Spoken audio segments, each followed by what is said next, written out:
আপনি কি কখনো খেয়াল করেছেন হঠাৎ গরম কিছু ছুলে আপনার হাত নিজে থেকেই দ্রুত সরে যায়? মজার বিষয় হলো এই কাজটা অনেক সময় আপনার মস্তিষ্ক ভাবার আগেই হয়ে যায়। এই দ্রুত প্রতিক্রিয়াকেই বলা হয় রিফ্লেক্স। রিফ্লেক্স হলো আমাদের শরীরের একটি স্বয়ংক্রিয় প্রতিরক্ষা ব্যবস্থা, যা বিপদ বুঝলেই মুহূর্তের মধ্যেই কাজ শুরু করে। যখন আপনি গরম কিছু স্পর্শ করেন, আপনার ত্বকের নার্ভ সাথে সাথে একটি সংকেত পাঠায় স্পাইনাল কর্ডে। আর আশ্চর্যের বিষয় হলো এই সংকেত অনেক সময় সরাসরি স্পাইনাল কর্ড থেকেই প্রতিক্রিয়া তৈরি করে। মানে আপনার মস্তিষ্ক তখনও পুরো বিষয়টি বুঝে ওঠার আগেই আপনার হাত ইতিমধ্যে বিপদ থেকে সরে গেছে। এই কারণেই রিফ্লেক্স প্রতিক্রিয়া এত দ্রুত হয়, কখনো কখনো মাত্র কয়েক মিলিসেকেন্ডের মধ্যেই।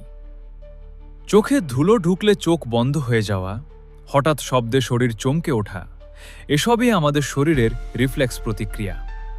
ভাবুন তো, যদি রিফ্লেক্স ব্যবস্থা না থাকতো, তাহলে প্রতিদিন আমরা কত বিপদের মুখোমুখি হতাম।